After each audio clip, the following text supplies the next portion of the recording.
जय श्री कृष्णा दोस्तों।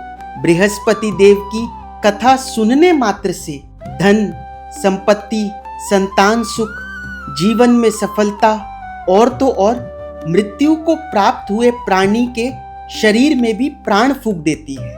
अभी जब हम कथा में प्रवेश करेंगे तो आप लोग खुद देखेंगे इस कथा को सुनने से लोगों को क्या क्या प्राप्त हुआ।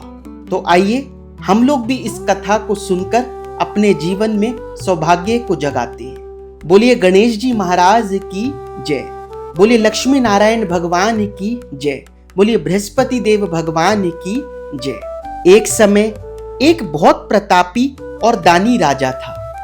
वह नित्य गरीबों और ब्राह्मणों की सहायता करता था। यह बात उसकी रानी को अच्छी नहीं लगती थी। वह न तो गरीबों को दान देती, न ही भगवान का पूजन करती थी और राजा को भी दान देने से मना करती थी। एक दिन राजा शिकार खेलने वन को गए हुए थे। उसी समय बृहस्पति देव साधु के रूप में भिक्षा के लिए द्वार पर आए और भिक्षा मांगी। रानी ने भिक्षा देने से इनकार कर दिया और कहा कि हे साधु महाराज, मैं तो दान पुण्य से तंग आ गई हूँ। मेरे पति सारा धन लुटाते रहते हैं। मेरी इच्छा है कि हमारा सारा धन नष्ट हो जाए। साधु ने कहा, देवी तुम तो बड़ी विचित्र हो। धन वैभव तो सभी चाहते हैं। यदि तुम्हारे पास अधिक धन है तो भूखों को भोजन कराओ, प्यासों के लिए प्याऊ बनवाओ, धर्मशालाएं बनवाओ। जो निर्धन अपनी कुंवारी कन्याओं का विवाह नहीं कर सकते उनका विवाह करवाओ। ऐसे और कई काम हैं जिनको करने से तुम्हारे कुल का यश लोक परलोक में फैलेगा। परंतु रानी पर उपदेश का कोई प्रभाव न पड़ा। वह बोली, महाराज आप मुझे कुछ ना समझाएं। मैं ऐसा धन नहीं चाहती जो हर जगह बांटती फिरूं। साधु ने उत्तर दिया, यदि तुम्हारी ऐसी इच्छा है तो तथास्तु। तुम ऐसा करना कि बृहस्पतिवार के दिन घर को गोबर से लीपना, अपने केशों को धोना, राजा को हजामत करवाने की कहना, भट्टी चढ़ाकर कपड़े धोना। ऐसा करने से तुम्हारा धन नष्ट हो जाएगा। यह कहकर साधु महाराज वहां से अंतर्धान हो गए। साधु के अनुसार कई बातों को पूरा करते हुए केवल 3 बृहस्पतिवार ही बीते थे कि राजा रानी की समस्त धन संपत्ति नष्ट हो गई और वे भोजन के लिए भी दोनों समय तरसने लगे। एक दिन राजा ने रानी से कहा कि हे रानी, तुम यहीं रहो, मैं दूसरे देश को जाता हूँ, क्योंकि यहाँ पर सभी लोग मुझे जानते हैं, इसलिए मैं कोई छोटा कार्य नहीं कर सकता। ऐसा कहकर राजा परदेश चला गया। वहां जंगल से लकड़ी काट कर लाता और शहर में बेचता। इस तरह वह अपना जीवन व्यतीत करने लगा। एक बार जब रानी और दासी को 7 दिन तक बिना भोजन के रहना पड़ा तो रानी ने अपनी दासी से कहा, हे दासी, पास ही के नगर में मेरी बहन रहती है। वह बड़ी धनवान है। तू उसके पास जा और कुछ ले आ ताकि थोड़ी बहुत गुजर बसर हो जाए। दासी रानी की बहन के पास गई। उस दिन गुरुवार था और रानी की बहन उस समय बृहस्पतिवार व्रत की कथा सुन रही थी। दासी ने रानी की बहन को अपनी रानी का संदेश दिया, लेकिन रानी की बहन ने कोई उत्तर नहीं दिया। जब दासी को रानी की बहन से कोई उत्तर नहीं मिला तो वह बहुत दुखी हुई और उसे क्रोध भी आया। दासी ने वापस आकर रानी को सारी बात बता दी। सुनकर रानी ने अपने भाग्य को कोसा। उधर रानी की बहन ने सोचा कि मेरी बहन की दासी आई थी, परंतु मैं उससे कुछ नहीं बोली तो वह बहुत दुखी हुई होगी। पूजन व कथा पूर्ण कर वह अपनी बहन के घर आई और कहने लगी, हे बहन, मैं बृहस्पतिवार का पूजन कर रही थी। तुम्हारी दासी मेरे घर आई थी, परंतु जब तक कथा होती है तब तक न तो उठते हैं और न ही बोलते हैं, इसलिए मैं नहीं बोली। कहो बहन, दासी क्यों आई थी? तब रानी बोली, बहन तुमसे क्या छिपाऊं, हमारे घर में खाने तक को अनाज नहीं है। ऐसा कहते कहते रानी की आंखें भर आई। उसने दासी समेत पिछले 7 दिनों से भूखे रहने की बात अपनी बहन को बताई। रानी की बहन बोली, सुनो बहन, भगवान बृहस्पति देव सबकी मनोकामना पूर्ण करते हैं। देखो, शायद तुम्हारे घर में भी अनाज रखा हो। पहले तो रानी को विश्वास नहीं हुआ, पर बहन के आग्रह करने पर उसने अपनी दासी को अंदर भेजा तो उसे सचमुच अनाज से भरा एक घड़ा मिला। यह देखकर दासी को बड़ी हैरानी हुई। दासी रानी से कहने लगी, हे रानी, जब हमें भोजन नहीं मिलता था तो हम व्रत ही तो करते थे, इसलिए क्यों ना इनसे व्रत और कथा की विधि पूछ ली जाए, ताकि हम भी व्रत और कथा किया करेंगे।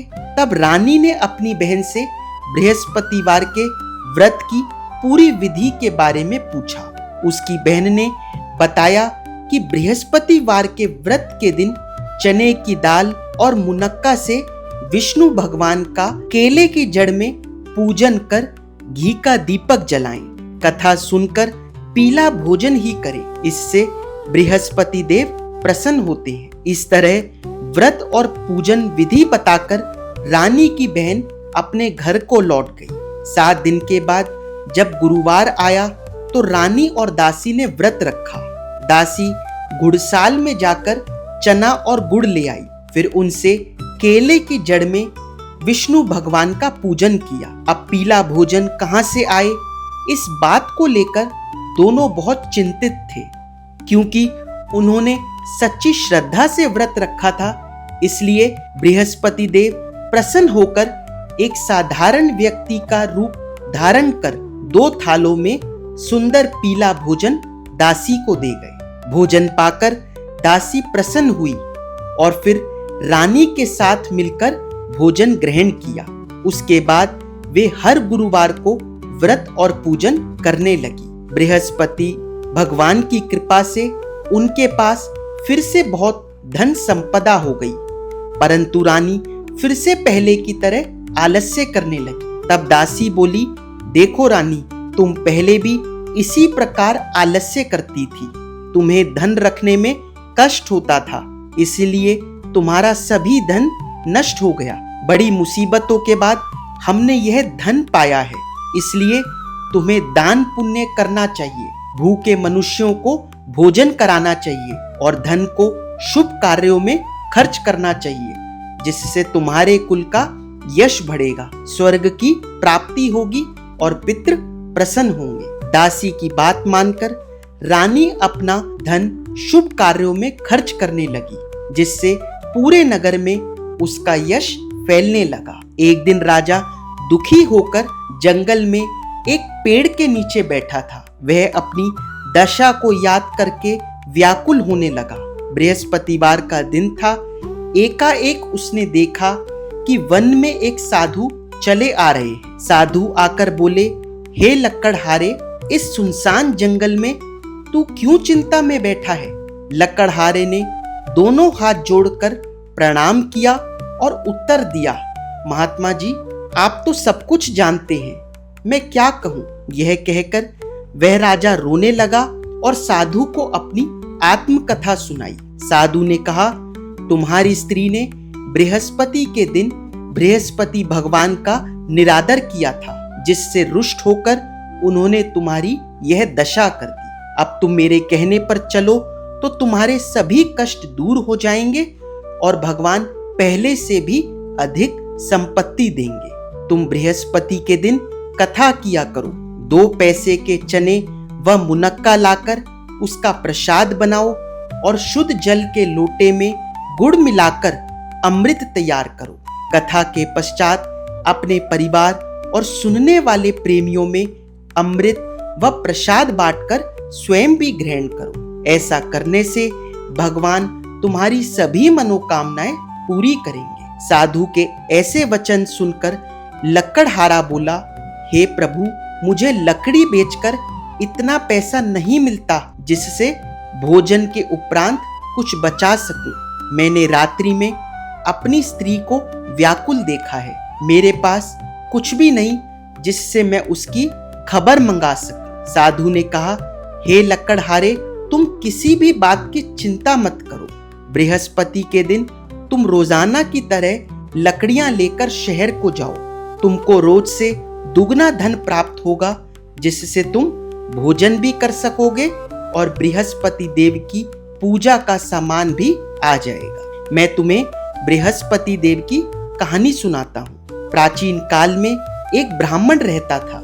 वह बहुत निर्धन था। उसकी स्त्री बहुत मलिनता के साथ रहती थी। वह न तो प्रतिदिन स्नान करती और न ही किसी देवता का पूजन करती थी। इससे ब्राह्मण देवता बड़े दुखी थे।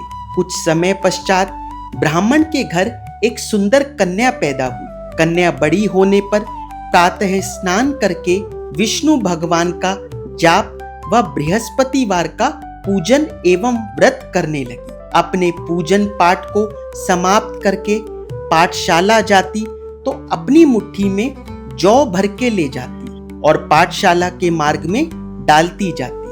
तब ये जौ सोने के हो जाते और स्कूल से लौटते समय वह उनको बीन कर घर ले आती। एक दिन वह बालिका सूप में उन सोने के जौ को फटक कर साफ कर रही थी तो उसके पिता ने देखा और कहा, हे बेटी, सोने के जौ के लिए सोने का सूप भी होना चाहिए। दूसरे दिन बृहस्पतिवार था। इस दिन कन्या ने व्रत रखा और बृहस्पति देव से प्रार्थना करके कहा, मैंने आपकी पूजा सच्चे मन से की है तो मेरे लिए सोने का सूप भी दे दो। बृहस्पति देव ने उसकी प्रार्थना स्वीकार कर ली। रोजाना की तरह वह कन्या जौ फैलाती हुई जाने लगी। जब लौटकर जौ बीन रही थी तो बृहस्पति देव की कृपा से उसे मार्ग में सोने का सूप भी मिल गया। एक दिन की बात है, वह कन्या सोने के सूप में जौ साफ कर रही थी। उस समय उस नगर का राजपुत्र वहां से होकर निकला। वह कन्या के रूप और कार्य को देखकर मोहित हो गया और जाकर अपने पिता से कहा कि मैं उस लड़की से विवाह करना चाहता हूँ जो सोने के सूप में जौ साफ कर रही थी। यह सुनकर राजा बोला कि मैं उसके साथ तेरा विवाह अवश्य ही करवा दूंगा। राजकुमार ने उस लड़की के घर का पता बतलाया। तब मंत्री उस कन्या के घर गए और ब्राह्मण देवता को सभी हाल बताया। ब्राह्मण देवता राजपुत्र के साथ अपनी कन्या का विवाह करने के लिए तैयार हो गए और विधि विधान से उस कन्या का विवाह हो गया। कन्या के विदा होने के बाद ब्राह्मण देवता के घर में गरीबी का निवास हो गया। अब उन्हें भोजन के लिए अन्न भी बड़ी मुश्किल से मिलता था। एक दिन दुखी होकर ब्राह्मण देवता अपनी बेटी के पास गए। बेटी ने पिता की दुखी अवस्था को देखा और अपनी माँ का हाल पूछा। तब ब्राह्मण ने सभी हाल कहा। बेटी ने बहुत सा धन देकर अपने पिता को विदा किया। इस तरह ब्राह्मण का कुछ समय तो सुखपूर्वक व्यतीत हो गया, लेकिन कुछ दिन बाद फिर वही हाल हो गया। ब्राह्मण फिर अपनी बेटी के यहाँ गया और सारा हाल कहा तो उसकी बेटी बोली, पिताजी, आप माँ को मेरे पास ले आओ। मैं उन्हें बृहस्पति देव की व्रत व पूजन विधि बता दूंगी, जिसे श्रद्धा पूर्वक करने से आपकी गरीबी दूर हो जाएगी। वह ब्राह्मण अपनी स्त्री को साथ लेकर बेटी के ससुराल पहुंचा। तब बेटी अपनी माँ को समझाने लगी, माँ, तुम प्रातः काल प्रथम स्नान आदि करके विष्णु भगवान का पूजन करना। परंतु माँ ने उसकी एक भी बात का ध्यान नहीं लगाया और प्रातः काल उठकर अपनी बेटी के बच्चों की झूठन को खा लिया। इससे उसकी बेटी को बहुत गुस्सा आया और उस रात उसने अपनी माँ को कोठरी में बंद कर दिया। अगले दिन सुबह उसने अपनी माँ को बाहर निकाला और स्नान आदि करा के पाठ कराया तो उसकी माँ की बुद्धि ठीक हो गई और वह प्रत्येक बृहस्पतिवार को व्रत रखने लगी। इस पूजन व व्रत के प्रभाव से उसके माता पिता बहुत ही धनवान होकर बृहस्पति देव के प्रभाव से इस लोक के सभी सुख भोग कर स्वर्ग को प्राप्त हुए। इस तरह कहानी कहकर साधु देवता वहां से अंतर्ध्यान हो गए। 4 दिन बाद बृहस्पतिवार का दिन आया। लकड़हारा जंगल से लकड़ी काटकर शहर में बेचने गया। उसे उस दिन अन्य दिनों से दुगना दाम मिला। लकड़हारे ने चना गुड़ आदि लेकर गुरुवार का व्रत व पूजन किया। जब दोबारा गुरुवार का दिन आया तो वह बृहस्पतिवार का पूजन और व्रत करना भूल गया। इस कारण बृहस्पति भगवान नाराज हो गए। उस दिन उस नगर के राजा ने विशाल यज्ञ का आयोजन किया था और नगर में यह घोषणा करवा दी कि कोई भी नगरवासी अपने घर में भोजन न बनावे, समस्त जन मेरे यहाँ ही भोजन करने आवे। उस दिन लकड़हारा कुछ देर से पहुंचा तो राजा उसको अपने साथ महल में ले गए और अपने कक्ष में भोजन कराने लगे। तभी उस समय रानी भी वहां आ गई और उसने देखा कि जिस खूंटी पर उसका हार लटका हुआ था वह वहां पर नहीं है। रानी ने निश्चय किया कि मेरा वह हार इसी लकड़हारे ने चुराया है। तब रानी के कहने पर राजा ने उसी समय सिपाहियों को बुलाकर उस लकड़हारे को कारागृह में डलवा दिया। अब लकड़हारा दुखी होकर विचार करने लगा कि न जाने कौन से जन्मों के कर्म से मुझे यह कष्ट प्राप्त हुआ है, और उस साधु को याद करने लगा जो कि जंगल में मिला था। उसी समय बृहस्पति देव साधु के रूप में प्रकट हुए और उसकी दशा को देखकर कहने लगे, अरे मूर्ख, तूने बृहस्पति देव का पूजन नहीं किया था, इसी कारण तुझे दुख प्राप्त हुआ है। अब तू चिंता मत कर, आने वाले बृहस्पतिवार के दिन बृहस्पति देव का पूजन व व्रत रखना। साधु महात्मा के कहे अनुसार बृहस्पतिवार के दिन लकड़हारे ने कथा कही और व्रत रखा तो उसी रात्रि को बृहस्पति देव ने उस नगर के राजा को स्वप्न में आकर कहा, हे राजा, तुमने जिस लकड़हारे को कारागृह में बंद करके रखा है वह एक राजा है और वह निर्दोष है, उसे छोड़ देना। तुझे रानी का हार उसी खूंटी पर लटका हुआ मिलेगा। अगर तू ऐसा नहीं करेगा मैं तेरे सारे राज्य को नष्ट कर दूंगा। इस तरह रात्रि के स्वप्न को देखकर राजा प्रातः काल उठा तो उसे वह हार उसी खूंटी पर लटका हुआ मिला। तब राजा ने उस लकड़हारे को बुलाकर क्षमा मांगी और सुंदर वस्त्र आभूषण देकर विदा किया। अब लकड़हारा राजा अपने नगर को चल दिया। राजा जब अपने नगर के निकट पहुंचा तो उसे बड़ा आश्चर्य हुआ। नगर में पहले से अधिक बाग, तालाब, मंदिर, कुएं तथा धर्मशालाएं आदि बनी हुई नजर आ रही थी। राजा ने जब पूछा कि यह सब किसने बनवाया है तो नगर के लोग कहने लगे, यह सब रानी और दासी ने बनवाए हैं। राजा ने महल पहुंचकर रानी से पूछा कि यह धन तुम्हें कैसे प्राप्त हुआ।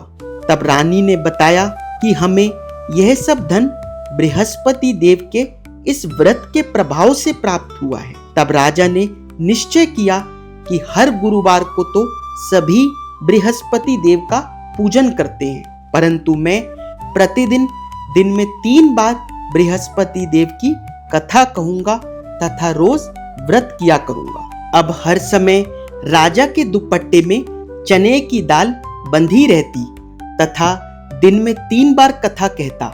एक रोज राजा ने विचार किया कि चलो अपनी बहन के यहाँ पर हो आवे। इस तरह निश्चय कर राजा घोड़े पर सवार हो अपनी बहन के यहाँ जाने को निकल गया। मार्ग में उसने देखा कि कुछ आदमी एक अर्थी को लिए जा रहे हैं। उन्हें रोककर राजा कहने लगा, अरे भाइयों, मेरी बृहस्पति देव की कथा सुन लो।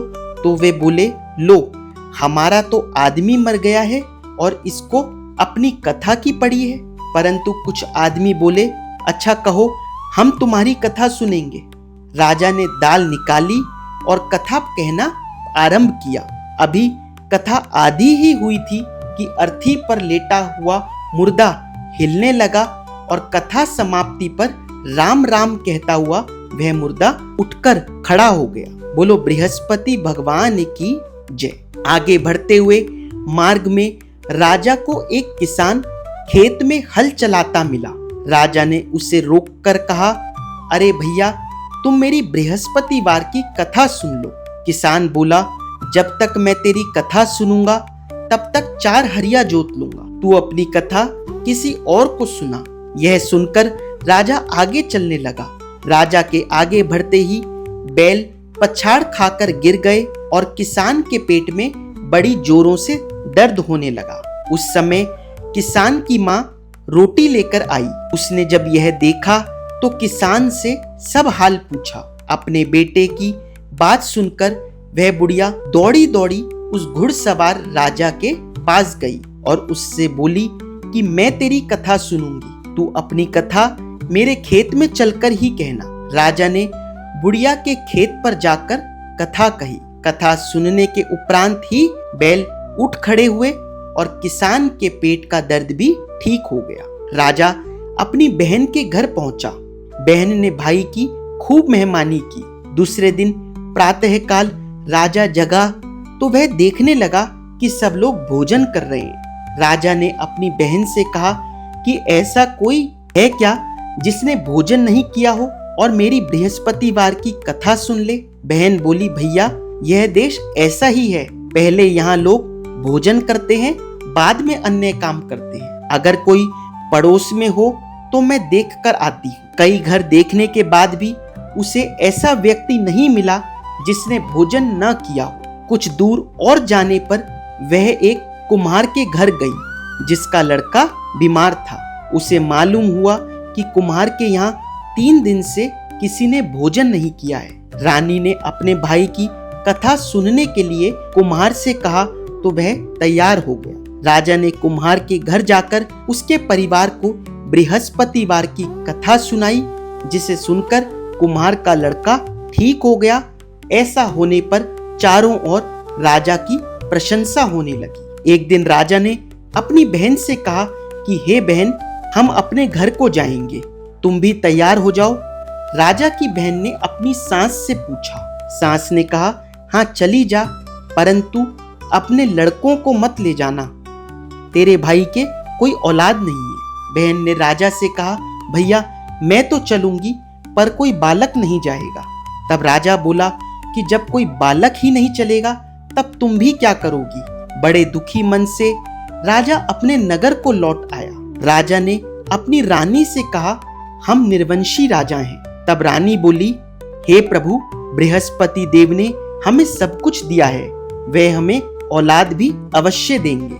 उसी रात बृहस्पति देव ने राजा को स्वप्न में आकर कहा, हे राजा, उठ, सभी चिंताएं त्याग दे, तेरी रानी गर्भ से है। स्वप्न में बृहस्पति देव की यह बात सुनकर राजा को बड़ी खुशी हुई। 9वें महीने में रानी के गर्भ से एक सुंदर पुत्र पैदा हुआ। सच्ची भावना से राजा और रानी ने उनकी कथा का गुणगान किया तो उनकी सभी इच्छाएं पूर्ण हुई।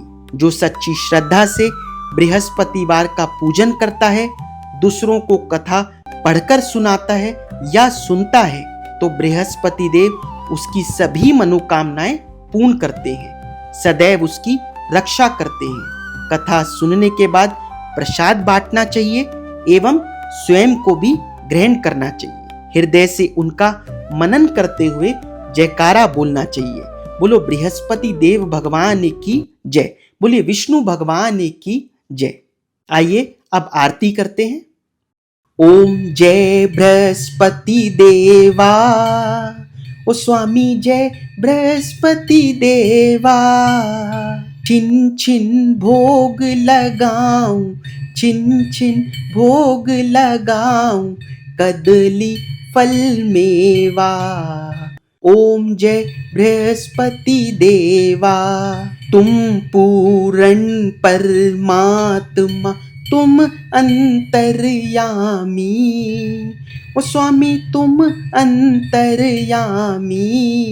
जगत पिता जगदीश्वर जगत पिता जगदीश्वर तुम सबके स्वामी। ओम जय बृहस्पति देवा। चरणामृत निज निर्मल सब पातक हरता। ओ स्वामी सब पातक हरता। सकल मनोरथ दायक सकल मनोरथ दायक कृपा करो भरता। ओम जय बृहस्पति देवा। तन मन धन अर्पण कर जो जन शरण पड़े। ओ स्वामी जो जन शरण पड़े। प्रभु प्रकट तब होकर प्रभु प्रकट तब होकर आकर द्वार खड़े। ओम जय बृहस्पति देवा। दीन दयाल दयानिधि भक्तन हितकारी। ओ स्वामी भक्तन हितकारी। पाप दोष सब हरता पाप दोष सब हरता भव बंधन हारी। ओम जय बृहस्पति देवा। सकल मनोरथ दायक सब संशय हारी। ओ स्वामी संशय हारी। विषय विकार मिटाओ विषय विकार मिटाओ संतन सुखकारी। ओम जय बृहस्पति देवा। जो कोई आरती तेरी प्रेम सहित गावे। ओ स्वामी प्रेम सहित गावे। जेठानंद आनंद सौ सौ जेठानंद आनंद सौ सौ निश्चय ही पावे। ओम जय बृहस्पति देवा। बोलिए बृहस्पति देव भगवान की जय। बोलिए विष्णु भगवान की जय। बोलिए आज के आनंद की जय। अगर आप लोगों को वीडियो अच्छी लगी हो तो वीडियो को लाइक और चैनल को सब्सक्राइब करके जाइएगा। कमेंट सेक्शन में विष्णु भगवान का जयकारा जरूर लगा कर जाइए।